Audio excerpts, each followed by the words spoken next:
Hello and welcome to our channel education Adda. जैसा कि हम लोग देख रहे हैं कि हम लोग क्रैश कोर्स अलीगढ़ मुस्लिम यूनिवर्सिटी का और जामिया यूनिवर्सिटी का करा रहे हैं, ठीक है, इस एजुकेशन अड्डा प्लेटफॉर्म पर। मेरा नाम है शादाब परवेज़ और मैं इस क्रैश कोर्स में अलीगढ़ मुस्लिम यूनिवर्सिटी और जामिया यूनिवर्सिटी के क्रैश कोर्स में मैं बायोलॉजी और केमिस्ट्री पढ़ाता हूँ। केमिस्ट्री तो बायोलॉजी में मैंने एक चैप्टर कंप्लीट कर दिया है सेल, और केमिस्ट्री में भी मैंने एक चैप्टर कंप्लीट कर दिया है मैटर इन आवर सराउंडिंग। और टिश्यू का मैंने कल जो है वो एक लेक्चर मैंने दिया है ना, यानी कि पार्ट 1 टिश्यू का पार्ट 1 हम लोगों ने क्लियर कर दिया है। इसमें हम लोगों ने मेरिस्टेमेटिक टिश्यू तक किया था, है ना। मेरिस्टेमेटिक टिश्यू के जो 3 पार्ट थे वो सारा हम लोगों ने कर लिया है। अब जो आज का जो ये लेक्चर है ये पार्ट 2 है हमारा, ठीक है। इसमें हम मेरिस्टेमेटिक टिश्यू के आगे हम लोग करेंगे। जैसे कि हम लोग जानते हैं कि टिश्यू को 2 पार्ट में बांट दिया गया है ना, प्लांट टिश्यू में और एनिमल टिश्यू में।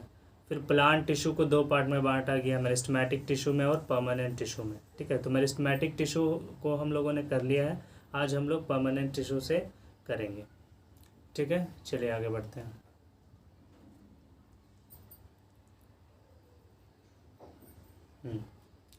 तो अब जो है हम लोगों का क्या है, परमानेंट टिश्यू। तो परमानेंट टिश्यू क्या होता है वो सबसे पहले हम लोग वो देख लेंगे। जैसे मेरिस्टेमेटिक टिश्यू का हम लोगों ने देखा था कि वो क्या करता है, ग्रोथ के लिए रिस्पॉन्सिबल होता है ना। वो क्या होता है, हमारा ग्रोथ के लिए रिस्पॉन्सिबल होता है। कौन? Meristematic tissue. तो ग्रोथ के लिए रिस्पॉन्सिबल होता है, दैट मीन्स उसका जो सेल होते हैं वो सेल डिवीजन कंटिन्यू करते रहता है और नंबर ऑफ सेल्स क्या होते हैं, बढ़ते रहते हैं, जिस वजह से प्लांट में क्या होता है, ग्रोथ होता है। 3 तरह का होता है, एपिकल मेरिस्टेम, लैटरल मेरिस्टेम और इंटरकैलरी मेरिस्टेम। एपिकल मेरिस्टेम और इंटरकैलरी मेरिस्टेम ये प्राइमरी ग्रोथ के लिए रिस्पॉन्सिबल होता है। प्राइमरी ग्रोथ मैंने बता दिया था क्या होता है। प्राइमरी ग्रोथ होता है लॉन्गिट्यूडनल ग्रोथ, यानी लंबाई बढ़ाने के लिए, ठीक है। लैटरल मेरिस्टेम हमारा क्या करता है, लैटरल मेरिस्टेम हमारा गिर्थ को बढ़ाता है ना, चौड़ाई को बढ़ाता है, प्लांट के स्टेम की चौड़ाई को बढ़ाएगा, है ना, हर जगह ब्रांचेस के चौड़ाई को बढ़ाएगा, गिर्थ को बढ़ाएगा। तो वो होता है सेकेंडरी ग्रोथ। तो प्लांट में 2 तरह का ग्रोथ होता है, प्राइमरी ग्रोथ होता है और सेकेंडरी ग्रोथ होता है। तो प्राइमरी ग्रोथ जो होता है वो रिस्पॉन्सिबल होता है हमारा एपिकल मेरिस्टेम और इंटरकैलरी मेरिस्टेम, और सेकेंडरी ग्रोथ जो होता है, सेकेंडरी ग्रोथ के लिए रिस्पॉन्सिबल होता है हमारा लैटरल मेरिस्टेम, ठीक है। इतना हमने बता दिया था। आगे परमानेंट टिश्यू यहाँ पर क्या हुआ है कि इट इज़ कंपोज्ड ऑफ दो cell which have lost their capability to divide, यानी कि ये वैसे सेल के ग्रुप का बना होता है, वैसे सेल से बना होता है ये टिश्यू जो अपना सेल डिवीजन की कैपेसिटी, है ना, कैपेबिलिटी जो होता है वो खो दिया होता है, यानी कि वो सेल डिवाइड नहीं कर पाएगा। सेल डिवीजन वैसे टिश्यू में नहीं होगा, तो ये क्या होगा, परमानेंट टिश्यू। ये ऐसे इससे इस सेल से जो मिलकर बनते हैं वो कैसा टिश्यू कहलाता है, परमानेंट टिश्यू हमारा कहलाता है। इसका शेप भी डेफिनेट होगा, साइज भी और थिकनेस भी, है ना, यानी कि एकदम फिक्स्ड होगा ये परमानेंट टिश्यू हमारा डेड भी हो सकता है और लिविंग भी हो सकता है, ठीक है। और मेरिस्टेमेटिक टिश्यू हमारा कैसा टिश्यू था, लिविंग टिश्यू था, ठीक है। लिविंग टिश्यू रहेगा तभी तो वो सेल डिवीजन करेगा, यानी सेल रिप्रोडक्शन होगा, तो वो क्या करेगा, ग्रोथ के लिए रिस्पॉन्सिबल होगा। लेकिन परमानेंट टिश्यू जो होता है उसमें सेल डिवीजन की कैपेसिटी नहीं होती है, कैपेबिलिटी नहीं होती है उसके सेल के अंदर में, तो इसका डेफिनेट शेप होगा, साइज होगा, थिकनेस होगा, और ये डेड सेल भी हो सकते हैं और लिविंग भी हो सकते हैं ये परमानेंट टिश्यू। आई बात समझ में? परमानेंट टिश्यू को 2 पार्ट्स में बांट दिया गया है, सिंपल परमानेंट टिश्यू और complex permanent tissue. Simple permanent tissue में हमारा 2 तरह के टिश्यू फिर पढ़ने हमको, प्रोटेक्टिव टिश्यू और supporting tissue. Complex permanent tissue में हम लोग को 2 टिश्यू पढ़ना होता है, जाइलम और फ्लोएम, ठीक है, ये 2। तो सिंपल परमानेंट टिश्यू मतलब वैसा, अब यहाँ पर एक क्लैरिटी देते हैं कि सिंपल परमानेंट टिश्यू और कॉम्प्लेक्स परमानेंट टिश्यू में क्या फ़र्क है, क्यों इस परमानेंट टिश्यू को सिंपल बोला गया, क्यों इस परमानेंट टिश्यू को कॉम्प्लेक्स बोला गया। तो सिंपल और कॉम्प्लेक्स में क्या डिफरेंस है वो मैं आपको बताता हूँ। अगर वैसा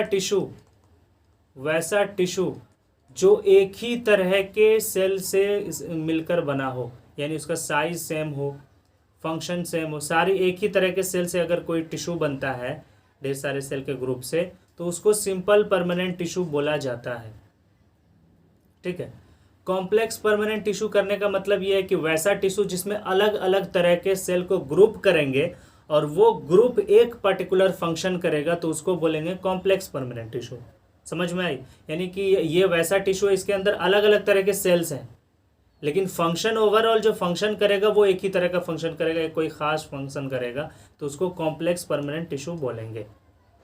सिंपल परमानेंट टिश्यू में क्या था कि एक ही तरह के टिश्यू सेल मिलकर के वैसा टिश्यू बनाएगा और एक ही तरह का फंक्शन करेगा, तो उसको सिंपल परमानेंट, इसलिए वो सिंपल है क्योंकि एक ही तरह के सेल से मिलकर बना है। कॉम्प्लेक्स क्यों? क्योंकि अलग तरह के सेल से मिलकर बना है, इसीलिए कॉम्प्लेक्स। तो दो तरह का कॉम्प्लेक्स टिश्यू हमको प्लांट में पढ़ना है, जाइलम और फ्लोएम। सिंपल परमानेंट टिश्यू में दो तरह का पढ़ना है, एक प्रोटेक्टिव टिश्यू पढ़ना है और एक सपोर्टिंग टिश्यू पढ़ना है। यहाँ तक आप लोगों को समझ में आ गया होगा। ठीक है, चलिए आगे बढ़ते हैं। अब प्लांट टिश्यू में हम परमानेंट टिश्यू पढ़ रहे हैं, तो परमानेंट टिश्यू का सबसे पहला क्या था हमारा? Simple permanent tissue.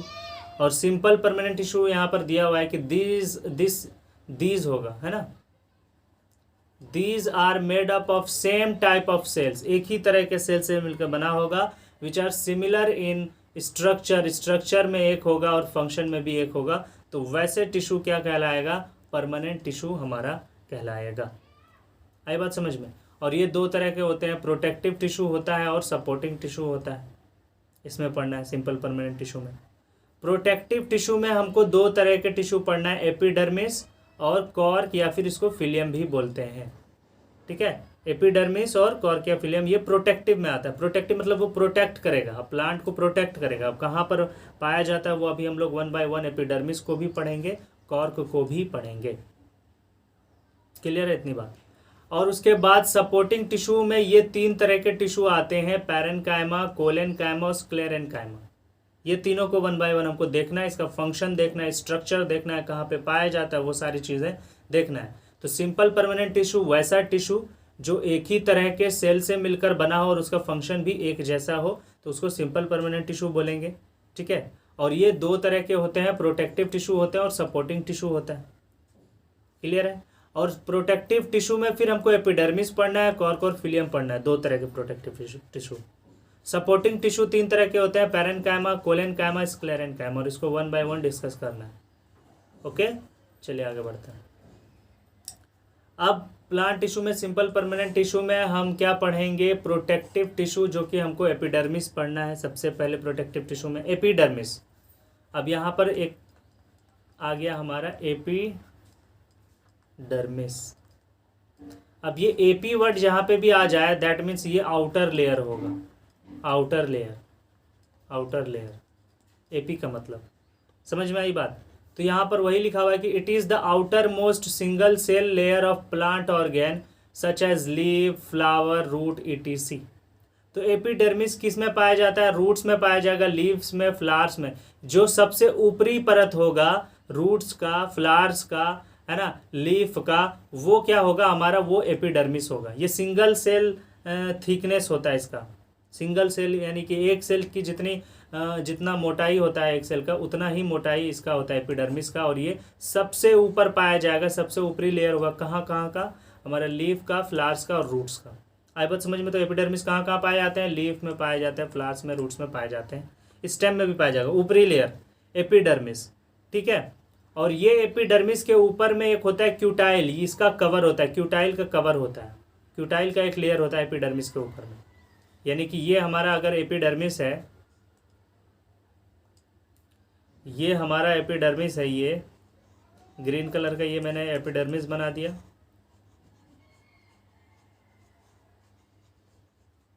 एपिडर्मिस, और ये रेड कलर का मैंने बना दिया, ये हो गया ऊपरी लेयर, यानी कि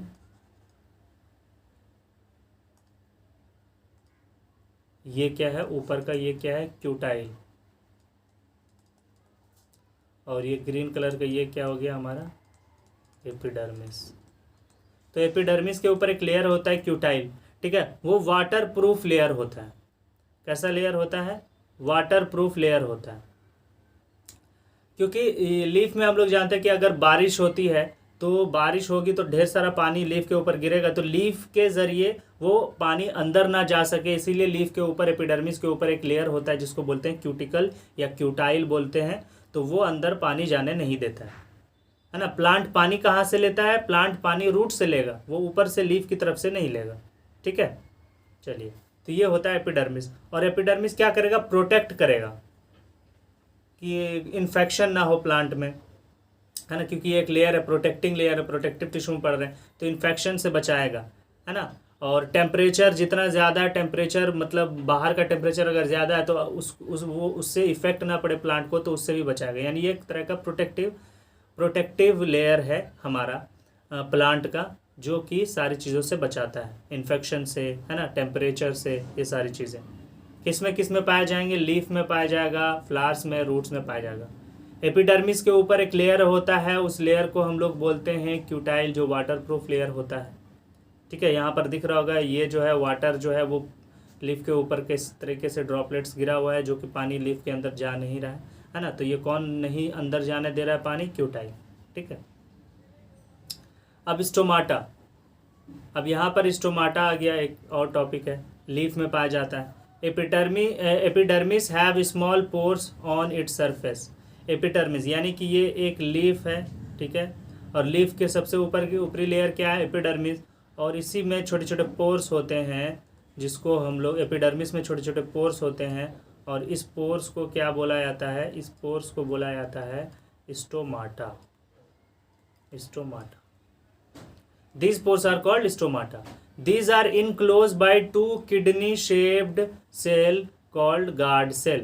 अब ये इस तरीके का, इसको अगर हम जूम करेंगे इस स्टोमाटा को, तो वो कुछ इस तरीके से दिखेगा। दो किडनी शेप्ड ऑर्गन, ये सेल होता है, दो किडनी शेप, ये मैंने बना दिया, ये दोनों किडनी शेप बना दिया, बीन शेप बना दिया। और ये क्या है? ये स्टोमाटा है, स्टोमाटा है। और ये जो है, ये दोनों जो है, ये इसको हम लोग बोलते हैं गार्ड सेल। तो स्टोमाटा दो गार्ड सेल से घिरा हुआ होता है। ठीक है, आई बात समझ में? स्टोमाटा कहाँ होगा? एपिडर्मिस के सरफेस पर छोटे छोटे पोर्स पाए जाते हैं, जिसको स्टोमाटा बोलते हैं। और ये स्टोमाटा दो किडनी शेप सेल से क्या होता है? घिरा होता है ना। और उसको, जिसको क्या बोलते हैं हम लोग? गार्ड सेल बोलते हैं। ठीक है, इतनी बात समझ में आई? चलिए आगे बढ़ते हैं। अब एपिडर्मिस का फंक्शन यहाँ पर देखिए, पहले स्टोमाटा का मैं दिखा देता हूँ कि ये जो दो मैंने बताया था, यही गार्ड सेल है ना, किडनी शेप्ड है ना हमारा यहाँ पे, तो ये किडनी शेप्ड है, ये गार्ड सेल। और ये बीच का जो ये स्टोमाटा है, स्टोमेटल पोर जिसको बोलेंगे, स्टोमेटल पोर, है ना, स्टोमेटल पोर। और ये जो गार्ड सेल है, ये ओपनिंग एंड क्लोजिंग का काम करता है ना, स्टोमाटा को खोलना और बंद करने का काम ये गार्ड सेल करता है। ठीक है, बाकी ये सब्सिडरी सेल है, और ये एपिडर्मल सेल है, यानी एपिडर्मिस का सेल है। आई बात समझ में? क्योंकि एपिडर्मिस के ही सरफेस पर छोटे छोटे पोर्स पाए जाते हैं, है ना, जिसको स्टोमाटा बोलते हैं। तो एपिडर्मिस क्या करता है? It protect the plant from desiccation and infection. तो एपिडर्मिस सूखने, डेसिकेशन का मतलब होता है सूखना, है ना, हिंदी में लिख देता हूँ, सूखना। तो ये सूखने से बचाता है प्लांट को, और इन्फेक्शन से बचाएगा।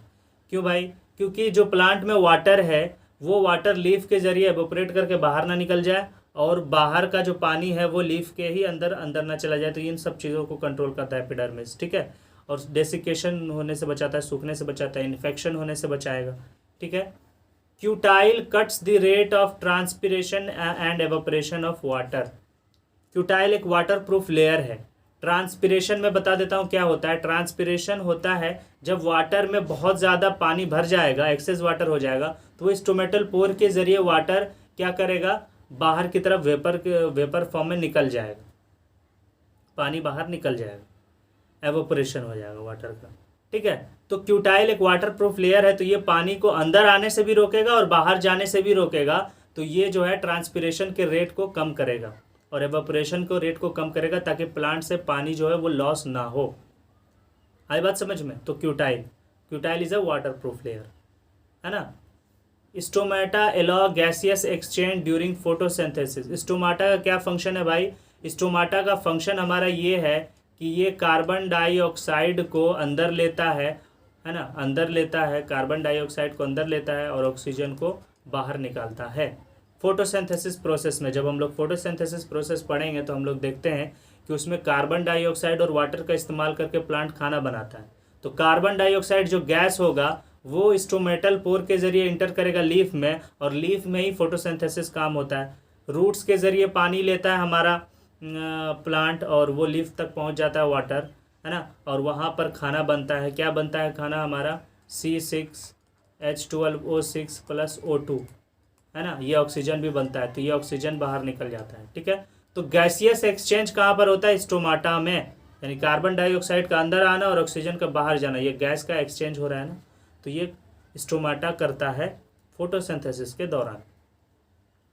Stomata also help in transpiration. Transpiration मैंने क्या बताया? लॉस ऑफ वाटर, यानी कि अगर लीफ में एक्सेस वाटर भर जाएगा तो वो स्टोमेटल पोर के जरिए वाटर वेपर के फॉर्म में निकल जाएगा, और इस प्रोसेस को हम लोग बोलते हैं ट्रांसपिरेशन। तो स्टोमाटा ट्रांसपिरेशन भी कराता है, ट्रांसपिरेशन में भी हेल्प करता है स्टोमाटा।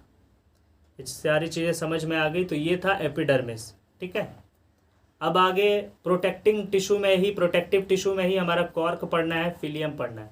ये आप लोगों को डायग्राम दिख रहा होगा, है ना, ये एक ट्री के बाहर का है ना, मतलब एक डेड सरफेस है जिसको छाल भी बोल सकते हैं। तो ये जो होते हैं कॉर्क जो होते हैं ये डेड होते हैं, डेड सेल होते हैं, यानी it is made of dead cell with thick walls and do not have intercellular space, और ये बहुत हार्ड होता है। तो जब कोई हार्ड होगा तो दैट मीन्स उसमें इंटरसेलुलर स्पेस, एक सेल और दूसरे सेल के बीच में कोई स्पेस नहीं होगा, तभी तो ये सख्त होता है। क्योंकि हम लोग मैटर चैप्टर में पढ़े थे कि एटम्स का जो अरेंजमेंट, टाइटली अरेंजमेंट होता है वो सॉलिड में होता है, तभी तो वो हार्ड होता है। तो यहाँ पर ये हार्ड है, इसीलिए सेल का अरेंजमेंट क्या होगा? टाइटली होगा, उसके बीच में इंटरसेलुलर स्पेस नहीं होगा, और इसका सेल का वॉल जो होगा वो थिक होगा, और ये डेड सेल होंगे। सेल वॉल इन कॉर्क डिपोजिट वैक्सी सब्सटेंसेस कॉल्ड सब्रीन, और सेल वॉल में क्या होगा? वैक्सी सब्सटेंसेस पाया जाएगा इस सेल के, जिसको सब्रीन बोलते हैं। ये याद रखना, अगर पूछा जाए कि कॉर्क के सेल वॉल में वैक्सी सब्सटेंसेस क्या होगा तो सब्रीन होगा, तो ये याद रखना है। The cell wall is impermeable. Impermeable का मतलब होता है इसके अंदर कोई इसके जरिए कोई चीज़ पास नहीं हो सकता है ना, पास नहीं हो सकता है, क्योंकि ये बहुत टफ है, हार्ड है, तो इसके अंदर कुछ जा नहीं जाएगा, कुछ भी नहीं जाएगा, इससे आर पार कुछ नहीं होगा। जैसे प्लाज्मा मेम्ब्रेन हमने पढ़ा था कि ये परमिएबल होता है, परमिएबल मेम्ब्रेन होता है, यानी इसके जरिए अंदर चीज़ें जाती है। क्या क्या जाती है? गैस जाती है, कार्बन डाइऑक्साइड जाता है ना, ऑक्सीजन जाता है, वाटर का मूवमेंट होता है सेल के अंदर, तो वो परमिएबल होता है। और ये इम्परमिएबल है, ये किसी भी चीज़ को अलाउ नहीं करता कि उसके अंदर वो चला जाए। क्यों? और ये सख्त है, हार्ड है ना, क्योंकि इसके अंदर जो होता है, इस सेल के अंदर कोई फ्लूइड नहीं होता है। जैसे सेल के अंदर प्रोटोप्लाज्म होता है, तो इसके अंदर प्रोटोप्लाज्म नहीं होगा, ये डेड सेल होता है। ठीक है, तो ये कॉर्क और फिलियम कहलाएगा, है ना, इसको कॉर्क बोलते हैं और फिलियम। अब कॉर्क और फिलियम का हम लोग फंक्शन देख लेंगे कि कहाँ कहाँ पर इसका इस्तेमाल भी होता है। तो ये क्या करता है? ये प्लांट को इन्फेक्शन से बचाएगा और मैकेनिकल इंजरी से बचाएगा। यानी इतना सख्त सरफेस है ना, तो आंधी तूफान आए, कोई चीज़ टकरा जाए तो उससे बचाएगा, अंदर की चीज़ों को परेशानी नहीं होगी, वो बाहर कॉर्क क्या कर लेगा? उसको एब्जॉर्ब कर लेगा। तो ये शॉक एब्जॉर्बर है ना, और इंसुलेटर का काम करेगा प्लांट का। इंसुलेटर दैट मीन्स उसके अंदर हीट ट्रांसफ़र नहीं करेगा, बाहर का टेम्परेचर जितना भी बढ़ जाए अंदर प्लांट के अंदर हीट ट्रांसफ़र नहीं करेगा, तो वो इंसुलेटर का भी काम करता है। और टफनेस प्रोवाइड करता है, प्लांट को मजबूती प्रोवाइड करता है। कॉर्क जो होता है उससे हम लोग स्पोर्ट्स गुड्स भी बनाते हैं, जैसे क्रिकेट बॉल बनाएंगे, क्रिकेट बैट बनाएंगे, ये कॉर्क का बनता है। यहाँ पर देखो क्रिकेट बैट, टेबल टेनिस का भी वो जो होता है वो कॉर्क का ही बनता है, वुडन पैडल्स एक्सेट्रा, बहुत सारी चीज़ें जो होती है वो कॉर्क का बनता है। आई बात समझ में? तो ये हो गया हमारा सिंपल परमानेंट टिश्यू का प्रोटेक्टिव टिश्यू हमने कंप्लीट कर लिया। अब आगे हम लोग पढ़ेंगे सपोर्टिंग टिश्यू। सपोर्टिंग टिश्यू क्या करेगा? These tissue are supporting in function, these tissue are 3 types. ये सपोर्ट करता है प्लांट को, बहुत सारे फंक्शन करने में सपोर्ट करता है। अब कौन कौन से फंक्शन है वो पढ़ेंगे आगे। तो ये 3 तरह का होता है, पैरेनकाइमा होता है, कोलेनकाइमा होता है और स्क्लेरेनकाइमा होता है। अभी तीनों को, यानी अगर सवाल आ जाए कि सपोर्टिंग टिश्यू कितने तरह का होता है, तो 3 तरह के सपोर्टिंग टिश्यू पाए जाते हैं प्लांट में, पैरेनकाइमा, कोलेनकाइमा और स्क्लेरेनकाइमा। 2 तरह के प्रोटेक्टिव टिश्यू पाए जाते हैं हमारे एपिडर्मिस और कॉर्क या फिलियम। ठीक है, चलिए अब यहाँ पर हमको पैरेन्काइमा पढ़ना है सपोर्टिंग टिश्यू में। कहाँ कहाँ पाए जाते हैं? स्टेम में पाया जाता है, रूट्स में पाया जाता है, लीव्स में पाया जाता है, फ्लावर्स में, फ्रूट में। ये याद रखना पड़ेगा, ये पैरेन्काइमा है। इसका सेल का स्ट्रक्चर क्या है? सेल वाल जो होगा वो थिन होगा, बहुत पतला होगा, राउंड होगा, पॉलीगोनल होगा, एलोंगेटेड इन शेप होगा। ये शेप है इसका सेल का, पैरेन्काइमा सेल का। राउंड भी होगा, पॉलीगोनल, राउंड पॉलीगोनल होगा, एलोंगेटेड होगा, और इसका जो होगा इंटरसेलुलर स्पेस इसमें होगा, यानी कि एक सेल से दूसरे सेल के बीच का स्पेस पैरेन्काइमा सेल टिश्यू में होगा। फूड को स्टोरेज करता है, तो फूड स्टोरेज टिश्यू फंक्शन है। कुछ केसेस में क्या होता है, ये क्लोरोफिल कंटेन करता है, तो इसको क्लोरेनकाइमा भी बोलेंगे। पैरेन्काइमा को क्या बोलेंगे? क्लोरेनकाइमा। और जब बहुत ही ज़्यादा गैप होगा एक सेल और दूसरे सेल के बीच में, ढेर सारा से इंटरसेलुलर स्पेस होगा, है ना, ज़्यादा होगा, तो उसको एरेनकाइमा बोलेंगे। और एरेनकाइमा की वजह से क्या होता है? बोएंसी प्रोवाइड होता है प्लांट में, तो वो प्लांट फ्लोट करता है वाटर के ऊपर। तो वाटर में कुछ एक्वेटिक प्लांट्स होता है, तो एरेनकाइमा की वजह से वो क्या करता है? वाटर के ऊपर फ्लोट करता है। आई बात समझ में? तो ये होता है पैरेन्काइमा। अब यहाँ पर देखो, यहाँ पर पैरेन्काइमा सेल का स्ट्रक्चर है कि ये बीच में ये क्या है भाई? इंटरसेलुलर स्पेस है, इंटर सेलुलर स्पेस है, ठीक है। ये हमारा ऊपर से काटा गया है ना, ट्रांसवर्स सेक्शन, और ये लॉन्गिट्यूडनल क्रॉस किया गया, काटा गया है, तो इस तरीके से देखा जा रहा है, ठीक है। सेल वाल क्या होता है? थिन होता है। ये देखो यहाँ पर थिन है सेल वाल, ठीक है। न्यूक्लियस साइड में हम लोग बताए थे कि प्लांट सेल में साइड में न्यूक्लियस होता है, और ये जो चीज़ है ये वैक्यूल है, ये बड़ा सा वैक्यूल होता है प्लांट सेल में, मैंने बताया था। और साइटोप्लाज्म हम लोग जानते हैं, और साइटोप्लाज्म के अंदर क्या फ्लूइड भरा रहता है? प्रोटोप्लाज्म। आई बात समझ में? कोलेनकाइमा, कोलेनकाइमा जो होता है लीफ के स्टॉक में, स्टेम और डाइकॉट में पाया जाता है। लीफ स्टॉक मतलब ये लीफ का जो डंठल होता है, ये जो होता है ये स्टॉक होता है, लीफ स्टॉक, स्टॉक, स्टॉक, ठीक है। तो ये लिविंग सेल होते हैं। कोलेनकाइमा भी एलोंगेटेड होता है, irregularly thicken at the corners, very little intercellular space. अब यहाँ पर देखो कि यहाँ पर कॉर्नर पर देखो, यहाँ पर बहुत ज़्यादा थिकनिंग है ना, थिकन है, और इरेगुलर है, इरेगुलर है, और इंटरसेलुलर स्पेस, यानी ये एक सेल है और ये दूसरा सेल है, तो बीच का इंटरसेलुलर स्पेस ना के बराबर होता है। आई बात समझ में?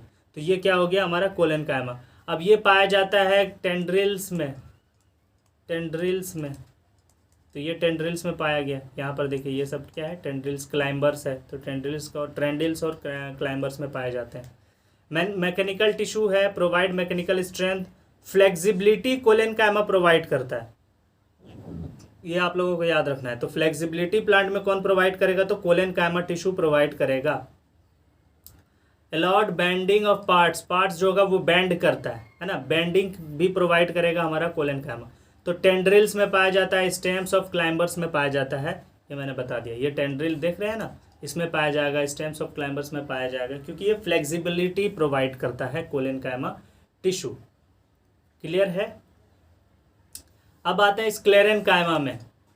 स्क्लेरेनकाइमा का देखो कहाँ कहाँ पाया जाता है? Stem around vascular bundle, vascular bundle होता है जाइलम और फ्लोएम, ये इस तरीके का होता है। ये जाइलम फ्लोएम होता है स्टेम में, ये स्टेम हो गया इस तरीके का। तो इसके चारों तरफ जो होता है वो सेल होता है हमारा कौन सा? स्क्लेरेनकाइमा पाया जाता है, क्योंकि इन दोनों को क्या करता है? ये प्रोटेक्ट करता है, ठीक है। वेन्स ऑफ लीव्स वही वेन्स होते हैं, जाइलम फ्लोएम, ठीक है। जिस तरह हमारे वेन्स में ब्लड बहता है उसी तरह उसमें वाटर और फूड मटेरियल्स बहता है, ठीक है। Hard covering of seed, seed का जो हार्ड कवर होता है ना, उसमें पाया जाता है sclerenchyma. Nuts, husk of coconut, उसमें पाया जाता है। यहाँ पर देखो, ये देखो यहाँ पर वॉलनट दिया हुआ है, इसका ऊपरी जो कवर है, हार्ड कवर है, इसमें पाया जाता है स्क्लेरेनकाइमा। हस्क ऑफ कोकोनट, इसमें पाया जाता है स्क्लेरेनकाइमा, है ना। सीड का जो कवर होता है उसमें पाया जाता है। लॉन्ग होता है इसका सेल, नैरो होता है, यहाँ पर देखिए ये लॉन्ग है, नैरो है, टैपरिंग एंड लग रहा है ना, नैरो है। वॉल है थिकेंड बाय लिग्निन, और ये लिग्निन का बना हुआ है, थिकेंड है ना, लिग्निन का बना हुआ है। दैट मीन ये डेड सेल होगा। लिग्निन जिसमें भी पाया जाएगा वो समझ लेना कि वो डेड सेल होता है, डेड होता है। Cell cavity is absent due to excessive thickness. अब इसमें देखो यहाँ पर ये सेल वाल का थिकनेस बहुत ज़्यादा है, इसलिए सेल कैविटी बहुत ही कम है, गैप है, थिक सेल वाल होता है, इसमें मोटा होता है, ठीक है। इंटरसेलुलर एब्सेंट, इसमें इंटरसेलुलर एब्सेंट नहीं होगा, इसलिए तो ये हार्ड होता है, और सेल जो होगा वो डेड होगा क्योंकि लिग्निन है। लिग्निन टर्म जहाँ भी आ जाए समझ लेना वो सेल कैसा होगा, डेड होगा। ये स्ट्रेंथ प्रोवाइड करेगा प्लांट सेल को और प्रोवाइड प्रोटेक्शन, क्योंकि सीड के अंदर का जो चीज़ें होती है उसको ऊपर का कवर किया हुआ जो रहता है वो उसको प्रोटेक्ट करता है, ठीक है। तो ये एक तरह का प्रोटेक्शन प्रोवाइड करता है प्लांट सेल को। आई बात समझ में, यहाँ पर देख लीजिए, ठीक है। तो हम लोगों ने आज क्लियर कर लिया है ना, हम लोगों ने आज क्लियर कर लिया, तीनों सेल क्लियर कर लिया है परमानेंट टिश्यू का। परमानेंट टिश्यू का हम लोगों ने क्या क्या पढ़ा, पैरेन्काइमा भी पढ़ लिया, कोलेनकाइमा पढ़ा, और लास्ट में स्क्लेरेनकाइमा भी पढ़ लिया। ये जो होता है वो सपोर्टिंग टिश्यू होता है। और प्रोटेक्टिव टिश्यू में हम लोगों ने क्या पढ़ा, एपिडर्मिस, और दूसरा क्या था हमारा, कॉर्क, इसको हम लोग फिलियम भी बोलते हैं, ठीक है। तो आज के इस पार्ट में है ना, ये पार्ट 2 था, ये पार्ट 2 था हमारा, टिश्यू का पार्ट 2 था। तो इसमें हम लोगों ने इतना तक कर लिया है। अब इसमें जिसको भी अगर डाउट है तो वो प्लीज़ कमेंट करके बताएं कि इस पोर्शन में डाउट है, तो मैं उसका डाउट क्लियर कर दूंगा, ठीक है। और अगर ये वीडियो आप लोगों को पसंद आया तो प्लीज़ लाइक करें, और जो बच्चे नए हैं प्लीज़ इस चैनल को सब्सक्राइब करें, ठीक है। Thank you so much.